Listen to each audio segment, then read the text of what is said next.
Namaskar. Hello and welcome to PGurus channel. I'm your host Sree Iyer. It's Saturday evening for those of us who are watching it from United States and Sunday early morning for those of you who are watching from India and various time zones in between. We're going to talk about the top 5 things that Sridhar Chityala ji thinks Trump is going to take up, and what are these, what is the import, what are the chances that these will happen the way it is intended to happen. All this and more with Sridhar Chityala ji. Sridhar ji, namaskar and welcome to PGurus channel. How are you? Namaskar, good morning. Very happy, wonderful to be here after historic, momentous, and glorious victory by President Trump and his party. We're delighted to state that, we covered the full results and we were almost on the dot in terms of our predictions and analysis. So very pleased, Sriji. Sir, let's talk about the top 3 items in Trump's aggressive agenda. He has hit the ground running. He has done a few press conferences and a lot of information that is still being disseminated by people. Sridhar ji, this is a first in the sense he's got big plans. And how much of those are going to bear fruit, that is depending on the execution. Your thoughts on the top 3 things that he's going to be maniacal in his focus to try and get those things done. Over to you, sir. Great, thank you. I think economy would be his number 1 priority, and that is what he ran on. His plank is economy. That's number 1. He's going to have very quickly assessing all the kind of programs that are currently in plan and part of the Inflation Reduction Act, and he's going to come down quite dramatically on that. So number 1 is economy. He has already stated in his post-election speech, energy and energy resources. So many of these sustainable programs and climate accords, they're going to come down, and his second priority is going to be around restoring our United States, natural gas as well as the shale gas. So he's going to renew leases, and he's going to see that the energy policy that was going downhill under the prior regime is brought back into the fore. So economy and energy, if I club, that's number 1 priority. What is number 2 priority? Number 2 priority is going to be immigration. Is front center about immigration or deportation of number of illegals and enforcing deportation for those who have somehow snuck into the country. So that's going to be his number 2 priority. He's already indicated he will strengthen the law enforcement agencies in states, and they would work with National Guard in terms of implementing these programs. So I think that would be his number 2 priority. If I have to pick number 3 priority is going to be around the foreign policy. He has made 3 important already dictums on the foreign policy. What's number 1? Number 1, he has told Mr. Netanyahu, clean up, execute, complete the war. I give you the full authority. The longer the war goes, it's a problem for you, Israel, so get it cleaned up. Number 1.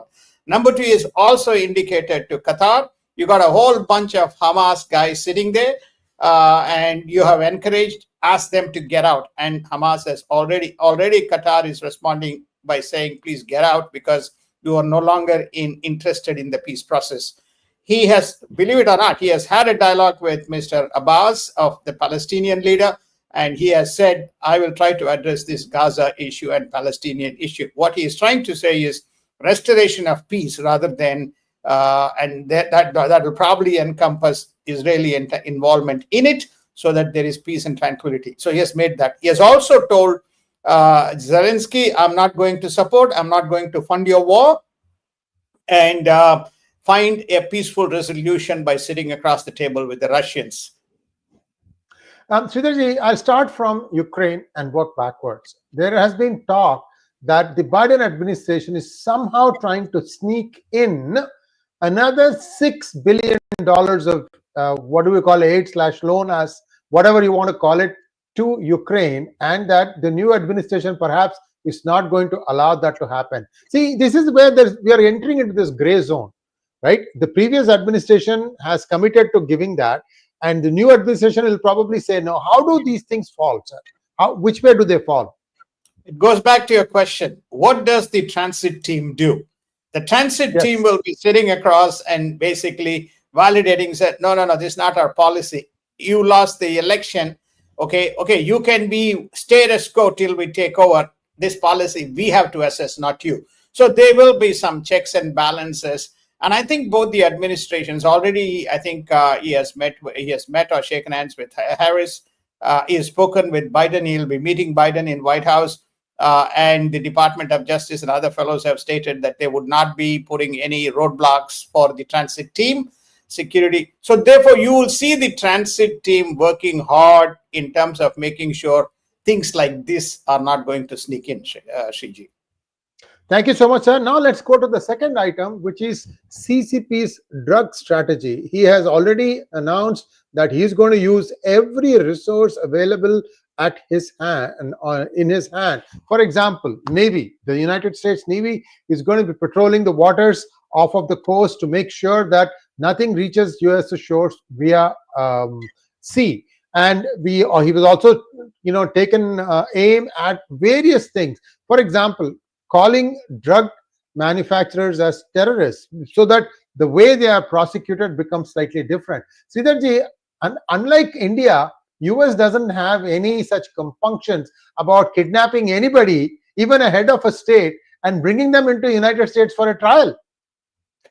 Well, I think there are two mechanisms that's going to come into play. One is a lot of deportation and illegal sneaking in is going to address this issue. Okay, much of this happened because drug cartels were at free movement across the borders to smuggle all kinds of things, including the drugs. Okay, so that's one. Number two, there's already existing networks operating within the United States. So I think he's going to kind of go after them. The third, that what you said, is patrolling the seas, if that is one of the venues through which this is sneaking in, Sriji. So there's going to, they have a fairly a good understanding of what it takes based on the work that they did in the prior administration in terms of addressing some of this. But I've been in touch on, it's probably a fourth priority, which is going to be his top of the agenda. He's going to hurt the Chinese with tariffs. Robert Lighthizer is already, if you remember Robert Lighthizer, we covered a lot of it in DGIs. Robert Lighthizer is going to take up a trade. He is kind of maniacal on the tariffs. So the tariffs could go from 10 to 40% if this. So he will use an indirect policy to hurt the Chinese and send a message should these kinds of activities continue, Sriji. Sir, I have a slide deck for possible nominees, and if time permits, we will take a look at that today, sir. But right now, what I would like to do is to go to the next topic, which is Fed rate cut. Is it too little, too late? In all this noise of elections, the Federal Reserve has cut the basic lending rate by 0.25%. That happened on Wednesday. Today we are on Saturday night in US, Sunday morning in India. Sir, this 0.25% cut, is it too little, too late, or too much? What are your thoughts, sir? No, I think that, the way, I'm a banker, so I'm a market economist and a banker. So the way we kind of look at these things is, okay, the fiscal tools will continue to be applied in terms of managing unemployment and inflation. So whenever you talk about rate cuts, it goes into that. To address the real true issues, there's a difference between the policies of the two administrations. Now, for example, the lady Madam Harris wanted to take the corporate rate to 28% and wanted to tax on unrealized gains. So he is going to address on the fiscal side the implications of how to address. So he's going to bring the corporate tax back to 21%. He is going to give concessions on the individual tax rates. He is going to give, especially what we call as the realized gains, and to about 15% on the corporate side. As well as on the individual side. So you're going to see that broad category of tax cuts as part of his norm. Economists also argue, whether that will really kind of address the issue around the deficit, because whenever you talk about rate cuts, it has two implications. One, how does it affect the economy and the people who are participants in the economy? Second, how does it affect, as far as the United States is concerned, the big data item which is sitting on the balance sheet?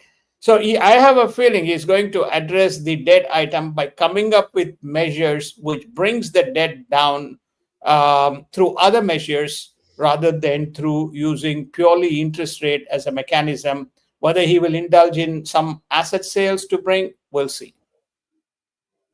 Thank you, sir. Now, this is a very important topic that has not been mentioned, but Sridhar ji brought it up. He's going to expand on this. Sir, this Bangladesh usurped government really could not have happened without the blessings of the United States.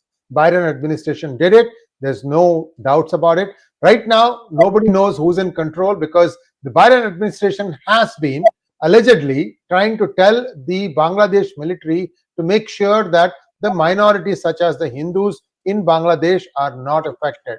However, much of that stuff has fallen on deaf ears. Now, Trump, a week before the elections, had come out strongly in support of the Hindus of Bangladesh. Does this mean that Trump is going to tell India, look, this is your neighbor, see what you can do to clean this thing up? I am going to wash my hands off of it. Because this fear is big, sir, because if, let's say, US just washes its hands off of it, China will just come in. India is still sitting on the border, I think. Your thoughts, sir? Well, I think you brought up, I would say, at least two issues. The first issue that you brought up is what's he going to do about the Bangladeshi Hindus and the persecution that is going on at will with a blind eye, because the administration and the perpetrators of the crime alleged crime in Bangladesh, seems to be encouraged by the people within from United States, under the previous regime. His statement is a telling testimony that he is not going to do any of these things for granted. There is a very important statement that in his post-election speech that President-elect Trump made, which is, Mr. Modi is an interesting man, have a good relationship, and he wants to do a few things we are going to let him do. There is a very important statement. Go back and listen to that press. So I think he is going to give him free rein in terms of addressing the issues if he believes that both of them have enormous amount of trust, though they may not agree with each other on trades and tariffs and investments and so on, but both of them agree on broad strategic kind of an agenda. So I think India will have a free hand. I'm told that, Mr. Muhammad Yunus is already, contemplating, when is his kind of exit from Bangladesh and how does he make his exit? By the way, he is also not spared words in terms of criticism of President-elect Trump. So that's not going to stand well for him. If you have the student leaders who are targeting, they better pack their bags to go back to where they came from. Otherwise, I think Modi is coming. Modi is coming with whichever form he wants. The other thing, Sriji, is I think there's also going to be some kind of a resolution on this Khalistani issue within United States, across United States, and in India. Thank you, sir. And viewers, I would like your feedback on this format. We are doing a lot of items in very quick time, and we have a new format here. Sridharji and I would love to have your feedback on this, because progressively we are going to use something like this in the in the next few episodes with Sridharji, because we think that this is very effective in telling you what you can expect, and then we will expand on each line item. By the way, there's another slide deck that is coming, a rapid fire round questions for Sridharji. As I give up now, I suggest some names and he can say yes, no, maybe 3 options for you, Sridharji, but that's coming in just one moment. Last one, warning to Qatar, is there a change in US strategy? Very clear change in US strategy. They're not going to tolerate any of the kind of terrorist activities and the shelters being given. Qatar has been given a clear briefing to expel and get these Hamas people out of Qatar, and Qatar has already responded to that threat or request, and you will begin to see probably Qatar cleaning up its act in terms of who it houses in its territory. And remember, Qatar is also wants to be an ally of United States, along with Saudis, and if you go back to the West Asia Accords, peaceful accords or Abrahamic Accords, the truth will come out. Yes, Sriji, on that point. Thank you so much, Sridharji. Now I am going to show you what we think is Trump's likely team. I'm sure 100% that we are not going to get all of them right. However, we are going to suggest a few. In fact, some of them have already happened. So I'm just going to show that to you, Sridharji, and seek your inputs on who you think is going to make it.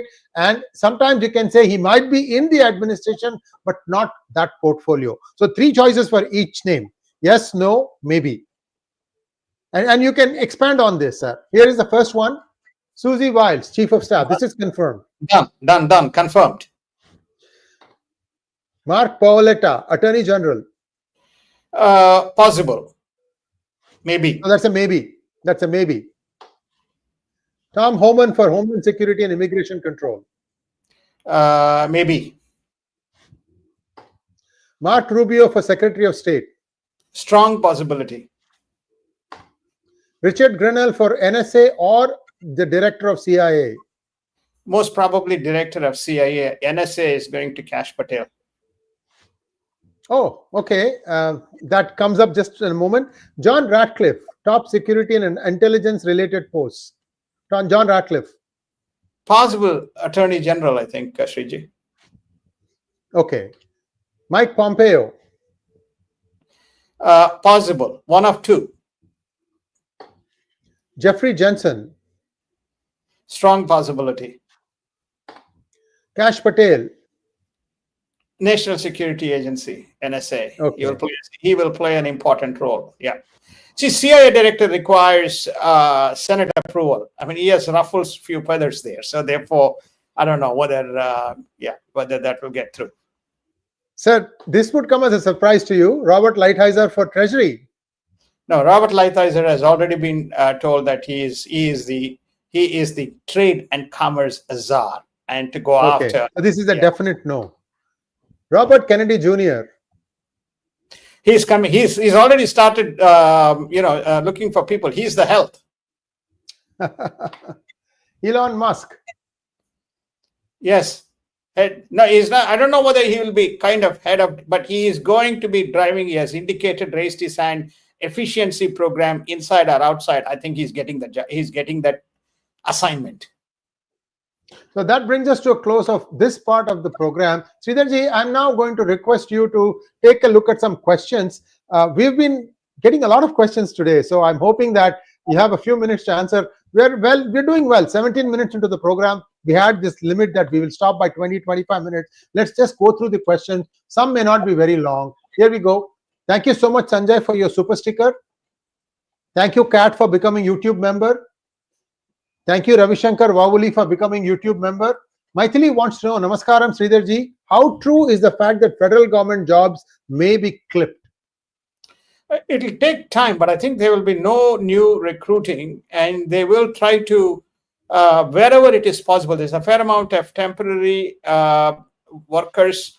Remember, in the last administration, we again covered in DGI that many of these jobs he strengthened and gave them long-term. One of the challenges of federal government is once such jobs are created and commitments made, you cannot displace them. Thank you, sir. Next question from Success. When can we see tax cuts? 2026. And Maithili ji again, Sridharji, what will be the impact of this rate cut on India? This is the Fed rate cut by 0.25%. I think there are three macroeconomic factors which will influence India's economic. Rate cut is one of them. I think the second very important development is the reduction in current and future energy prices, which is a very big item within the bill, within the government's expenditure side.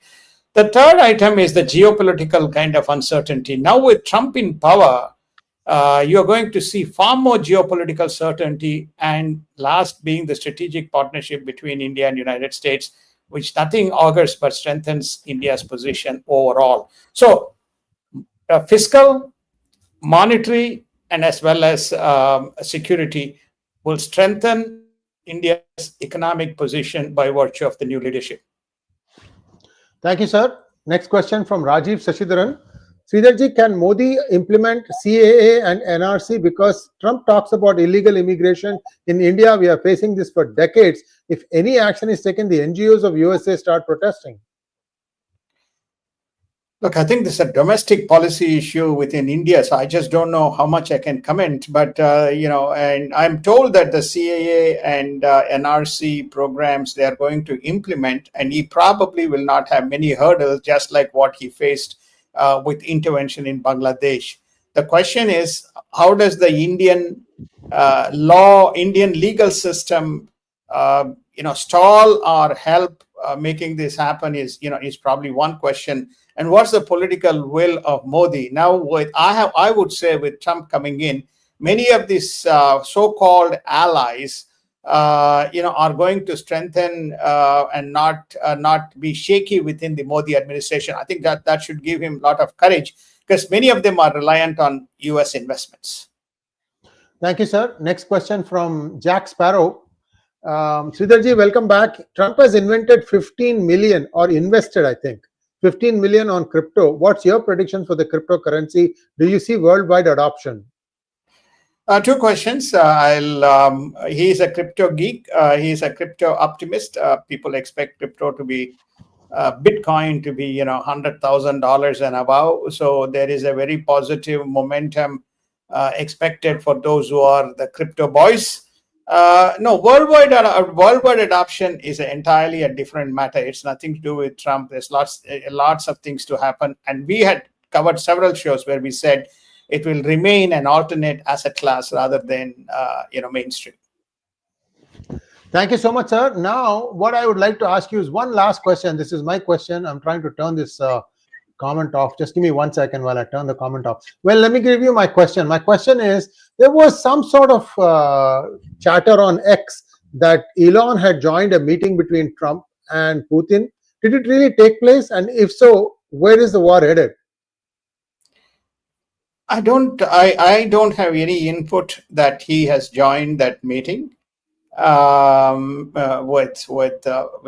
that apparently took place between Putin and Trump, and where Musk was involved. By and large, Elon